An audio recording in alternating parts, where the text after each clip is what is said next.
Good afternoon, Sridhar Easwaran. As Sai is leaving now, let me tell you, he is going to Samastipur where the training is for FPOs organized by Sammunati. So, and also definitely he will be visiting Ergos. Ergos is also our client in Samastipur. Yeah. Okay. Good afternoon, everyone. Sridhar Easwaran from Sammunati.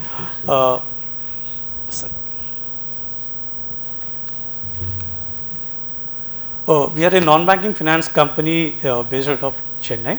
It's a 5-year-old organization. If you look at the, I will talk about it. Our focus is only on the agriculture supply chain. Yeah, in the last 5 years, we have close to disbursed 3,500 crores of loans, and current book size is close to 750 crores with a net worth of 650 crores. We have worked with 500 plus farmer collectives, which can be in the form of FPOs, farmer collectives, cooperative societies, mutually aided cooperatives, SHG federations. We have been there. We are there in 15 states, and we also work on the demand side with 300 plus agri enterprise. So if you look at Sammunati, as I mentioned, we work in the entire value chain. So on the demand side of the business, we work with best of the wholesaler, retailers, agri MSMEs. To support them, we work on the supply side, which is with the farmer collectives, farmer traders, FPOs, cooperative societies. And down the chain, we also work with many of the input suppliers, the dealers of them, right? So this is the entire model. Now, if you look at the challenges, the public sector banks, they definitely look at agriculture is one of the risky sector for them. They depend on, collateral and all those. But our approach is totally a value chain. So we look at the entire cash flow mechanism, and that's how we do the appraisal of a FPO, right? And if you look at the way we approach on the ground is, we have a framework called AMLA, which talks about aggregation, market linkage, and advisory services. I will talk about a little bit over here on aggregation. So whenever we work with an FPO, right, a FPO will be having a different maturity level, with a membership base of say 300 or a 3000, right? But however, what we tell them is, you aggregate the demand of all your member farmers, be it on the input side or on the output side, then we are able to work out the working capital requirement for them. So when we do our appraisal, not necessarily we have something like a loan is rejected. We never do that. When we do an appraisal, for the appraisal process, we have a grading tool which we have developed in-house, which talks about quite a lot of factors on the FPO in terms of their governance, financial capabilities, operational efficiency. But when we go and approach as a relationship manager, whenever he interacts with an FPO, it is not from the point of view, what should I do with this FPO, or should I proceed with them, or I should reject the loan. Rather, the training what we are given to them is, you go and approach them, and might be you should talk to them in terms of, okay, we will not be able to give credit immediately. Might be in 3 to 4 months, you need to build on 1 or 3, 4 points. That will enable for you to take a loan, might be afterward. And for enabling that, we also help them on little bit of hand-holding guidance and all. So in that way, if you see, we work with 500 plus FPOs in 16 states. We don't have a number in terms of, how much loans we have rejected. A banker always will look at in terms of, my success ratio is 60%, or, I have a 40% reject case. We don't talk in percentage terms when we interact with the FPOs. Whereas on the demand side of the business, where we work with agri enterprises, food processing companies, they are all entrepreneurs, they have a balance sheet. There definitely we apply the banker's hat and do the appraisal. When it comes to FPOs, we are very clear in terms of we have to be with them. So that's what it is. So aggregation definitely helps us in terms of all support what the FPO wants to give it to their member farmers. Just to give an example, if a farmer on an individual basis, if he is doing a cultivation, might be he is on the mercy of a local shopkeeper or a money lender for all his needs. So we tell the FPO, you aggregate the demand, and with that aggregation, we are able to give them a working capital, say 5 lakh rupees, which is for only a purchase of an input, right? So the approach what we take is, we don't give the money to the FPO's bank account. The activity what the FPO does is inputs, and they want it for purchase of inputs. So what we do as a banker, and to monitor the end use, we make payment directly to the supplier of inputs, which can be a distributor or a dealer or a company itself, right? So the input supplier will supply the goods to the FPO shop, and FPO then will distribute to their members on cash or a credit. That's how we structure it, so that the funding to the FPO is for an activity. It's not that you give it to us, because money is fungible. The moment the money goes to the FPO account, they use it for some other purpose. Right, wrong, we don't know, but they end up doing a speculative trade and get into a tangle of not repaying and all those stuff. So it's a learning for us. So we thought very clearly, what is the funding you need is for an activity. So that's the reason aggregation, we worked with them on the input side. Similarly, we also help the FPOs to aggregate the output, where they have to output, harvest, you aggregate, and we help the FPO in connecting to the mainstream buyers, or FPO itself will have a good buyer which they have identified. So we give the working capital so that they are able to procure the entire harvest from the member farmers, because if you look at the entire activity, it will take 30 to 45 days for the farmer to get the money, right. So here we give the FPO a working capital, but we credit the bank account of the farmer on day one. So a farmer is out of the picture the moment harvest is given to the FPO, and FPO will do little bit of grading, processing, and he will supply to the institutional buyer. The money will say come after 20-25 days. That's how we get our loan back. So as I mentioned, all our funding to an FPO is for an activity. It will not go to any other activity which they say, okay, you give it to us, why don't you trust us and all. We said it's not a question of trust. End of the day, why you want is money is for an activity which is for the input or for the harvest, and we will ensure that you protect your margin, and whatever the margin, it goes back to the FPO. That's all. So that's the aggregation. Market linkage is really an important thing, because currently we are there in 60 states. Here, just to give an example, Bihar and Orissa is the maize producing state, but if you see all the poultry companies, they are all down south, and maize is an important raw material, right. So since we are working with many of these FPOs in Bihar, Orissa and Uttar Pradesh, we are able to connect them to the poultry companies. One example I can more give you is the Lasangao market for Nasik. We have many of the FPOs in Maharashtra. If there is a bumper crop, though they have the regular supply buyers and all, but there is a bumper crop. So we are able to connect them because we work on the agri enterprise side. So we have a lot of these traders in Yeshwanthpur Mandi or a Coimbatore market in Chennai. Yeah. So we are able to connect them. So market linkage plays an important role for Sammunati.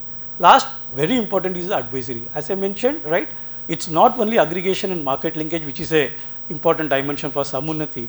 Capacity building is an important one, because as and when we go and work with many of the FPOs, we come to know very clearly they are not equipped, right. So we work on the advisory services, wherein we give training, we give them all the weather related support, we help them on the crop insurance, we are able to tie up with many of the players on the and agronomists to give them package of practices. These are some of the things, though it's farmers' resistance to change is always there. Whenever we go, the first challenge we have been doing this for 30-40 years, but we go and tell them the best technologies, what is there, we are able to take it. So advisory plays an important role for Sammunati. So FPO is an important asset class for us, and we believe FPO in this decade, and with 10,000 more FPOs going to get promoted, will be playing an important role in the entire agriculture supply chain. And in terms of our support to FPOs, we already spoke, we give them support on the input side, we help them on the aggregation of the produce, we help them on infrastructure support. If they wanted to set up a small godown or a small cold storage, we are able to do that. If they wanted to set up a custom hiring center, today a small farmer always go to a larger farmer to get a tractor on rent and all this. So we tell the FPO, why don't you get into a custom hiring center? Many of the state governments also give them subsidy, right? So, but takes time for them to get it. So what we tell them, we give them as a term loan, so that you are able to get the tractors and everything, which you can give it to your member farmers as an input and get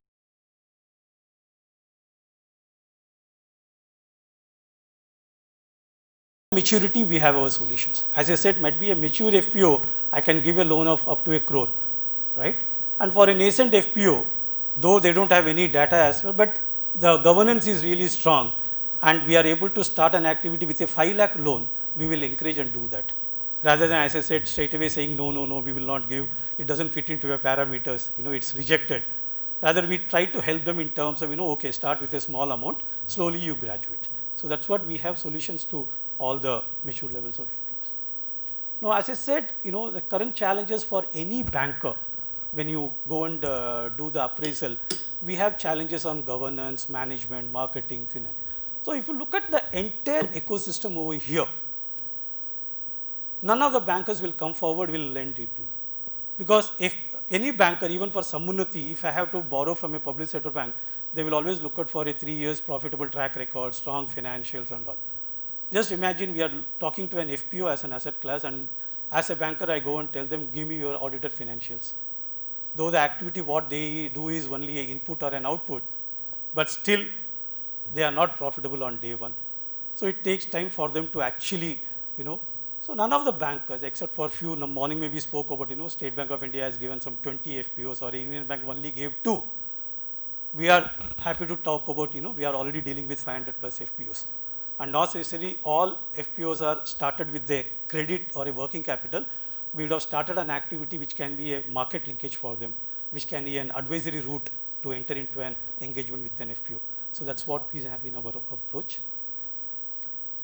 Capacity building is an important dimension, right? So when we go and talk to an FPO and we say, okay, we can start with a small working capital loan, the moment we ask for any data, nothing is available with them because records are manually maintained, the receipts are not issued to the member farmers, there is a dependency with a chartered accountant who is going to prepare the accounts for them. So any question if you ask as a banker, the reply will come hypothetical. What are the crops grown? He will talk about it. What are the total acreage you have? He will have a number, right? How many women member farmers are there? He will have a number. But nothing is there recorded. It's only the CEO or the board of director who has got some numbers he will just give. So for a banker, it becomes always difficult, right? So that's how we thought capacity building is an important wherein we spend a lot of time with the FPOs to bring in the efficiency over there. So we work with them on the governance and management. We help them on the training by giving them necessary skills in terms of how to maintain the books of accounts, what is the importance, relevance of maintaining the books of accounts. Because tomorrow, if you make a FPO self-sufficient, in over a period of 1.5 years, we are able to give them good profit. They are able to engage more with their member farmers. We can bring in one more lender. We can get a local cooperative bank and tell them, say, here is an FPO. Why do you lend them? Because they have 3 years of track record. The turnover is really good. They have a best of the institutional buyers to whom they sell. The active member base has increased. They have a valid input shop and licenses are there. On compliance, legal, they have governed, right? So these are some of the things which we work with the FPO.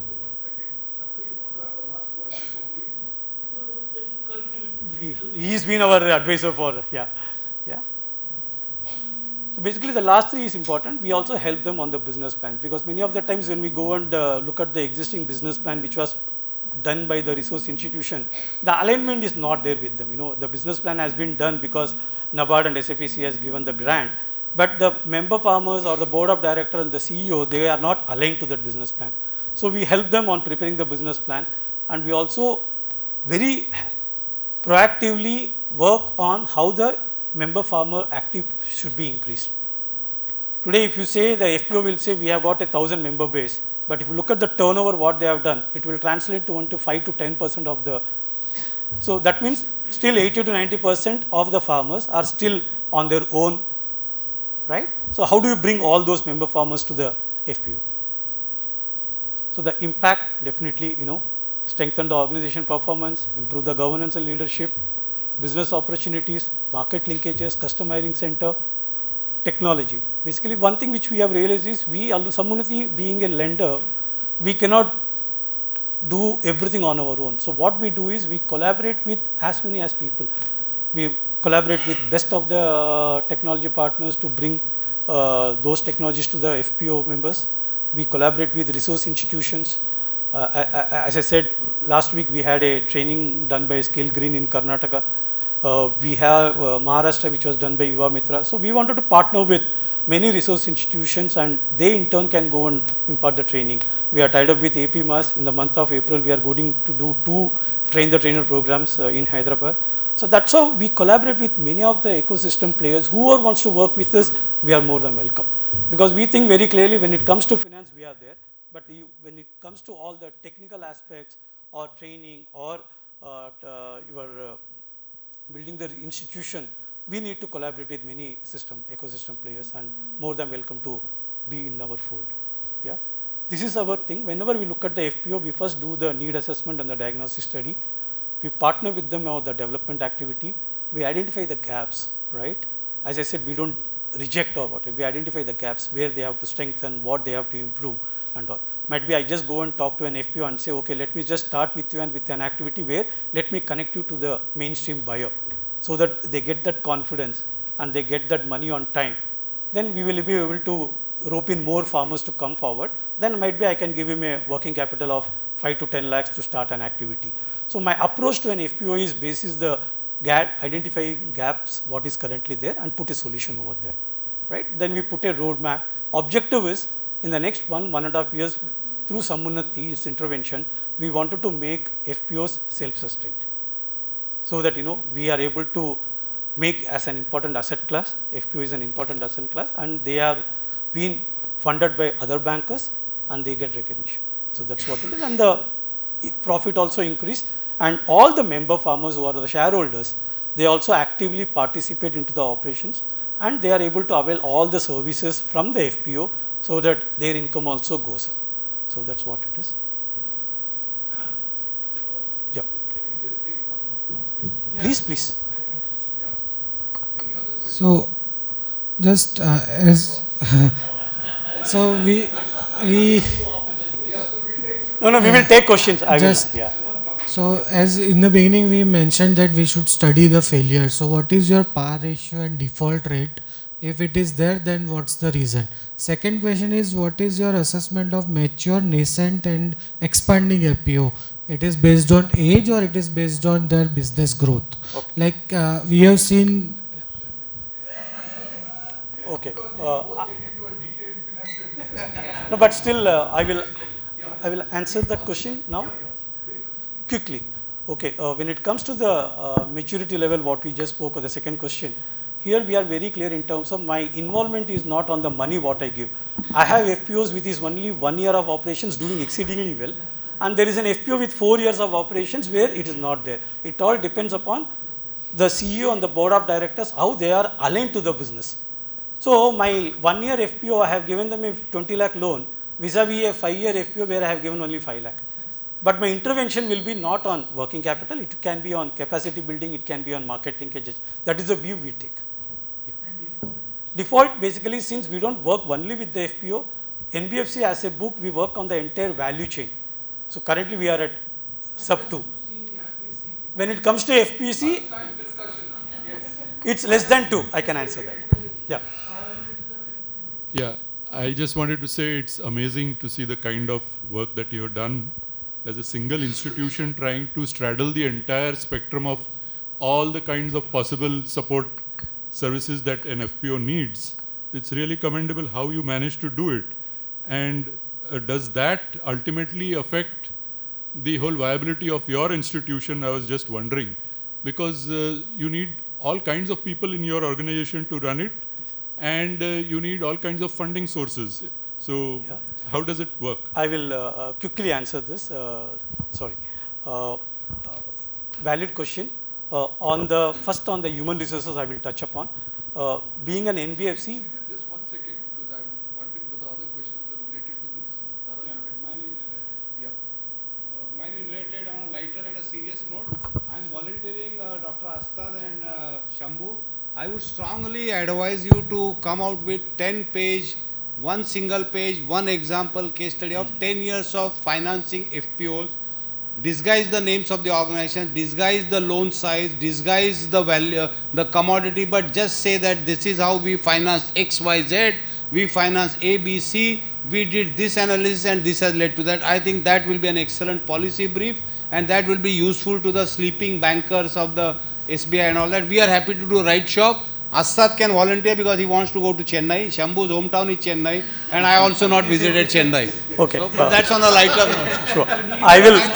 But that will be a great contribution. 10 case studies of 1 page each, and come out on your website. 10 years of FPC financing, Sammunati experiences. 5 years. Yeah. 5 years. 5 years. 5 years. 5 years. Sir, I can answer. I have a very Can I just answer, then we can, if you don't mind. Some of the answers are going into the WhatsApp. Oh, okay. No, I will just answer sir's question in terms of the human resources. We are a non-banking finance company, especially on the product development, on the credit and all, we have got bankers. But whereas we work on the supply chain and also on the cooperative societies, FPOs, many of the relationship managers, they all come from the development sector. So they understand in terms of, what works over there. So we do a proper mapping of those that enables us to come out with the product. Now, as I said, a development sector guy will always give money and he will say, they denge, they will give. But a banker who is on the credit, he will always say, boss, this is risky. So what we do from a risk management framework, we said, okay, first 3-4 months were a learning for us. Then we come out with this AMLA framework that really helped us in terms of putting the structure in place. So that's what it is. In terms of monitoring, we have a regular monitoring which is done with every client, being a banker. As I said, my activity with an FPO will not stop at just giving a working capital. My RM will do a continuous visit, and we also enable them to connect with the traders and other buyers. So my touch with the FPO is regular. So that is what is very clearly informed to all the RMs, and we have a proper monitoring mechanism where who has visited the FPO, how many times, and there is a report which they have to submit. Right? One more thing which I can tell you is we don't give any training for the sake of doing. Partha and Sai were here. As I said, a FPO CEO on the board of training, classroom training used to happen for 2 to 3 days, right? Now we ourselves have got only 10 minutes. People will get bored if I talk another 20 more minutes. Just imagine a CEO sitting, he is a farmer only, or a board of director who is 65 to 70 years of age. You bring them in a classroom training for 3 days. It doesn't make any sense because second day they don't come only, right? So what we do, which we structured a format with, in fact, APMAS and Skill Green, where we said for a board of director, we will do a training which is on the field, give them the message, what is the role of a director, rather than taking through FPO formation and all, no need actually. The CEO and the manager is ready to take care of that. So we enable them field visit to the buyer, whereas I can tell them, say, this is the maize of your FPO, see, this is the processing unit poultry, your maize has come. How can you work on the value added services where your member farmers get more income, your FPO also makes money out of it. So we structure the board of training differently and also the CEO training, and also the combination of people. We do peer to peer. Like, I don't even talk on the FPO training. I tell one of the good mature FPOs to talk to the other FPOs saying, boss, tell me why are you successful and what is that differently you have done. So these are all some of the initiatives which we do. And also that once the training is done, we give them a small assignment. And we see that, if the training happened in the month of February, in the month of April, they come back. And it can be an assignment where, they have to revalidate and prepare a business plan. They have to see if the member participation is only 10%, how they increase it to 30%, couple of things. So that's what. Maybe my question is worthy to be answered in the WhatsApp group because it's actually for the entire kind of, I just wonder with all this discussion, what exactly are we identifying an FPO with? We talk about board of directors all the time, and board of directors, as far as my experience of FPO goes, they are actually the more privileged among the small, isn't it? And we have even seen FPO kind of heads of boards of directors who own larger number of shares compared to other members. So there is a kind of an iniquitous sort of a power within the FPO, especially when you talk about FPOs with 3,000 members. We're actually talking about a privileged few and a large tail end. And most of our training, capacity building, discussion, happiness, aspirations, excitement is actually about the small privileged few. So for my question would be, are we clear about the efficiency, equity aspects of FPOs? Are we gaining efficiency at the cost of equity? And if that is a cost, I think even by sacrificing equity, you can be efficient. That's what the entire development models tell us. Are we replicating it or not? I think that's what I said, that maybe this is a larger question. I would encourage the presentations to follow the Right. So my question to you would be, are there indicators that you use in terms of at least broadly reflecting a proxy indicator wherein you understand that, okay, they have right values in terms of distribution of some of these powers and all that. It's not very, because, you know, we should not finally end up creating islands of excellence and exclusion within a large, otherwise, you know, member-based organization. So that's my worry and question.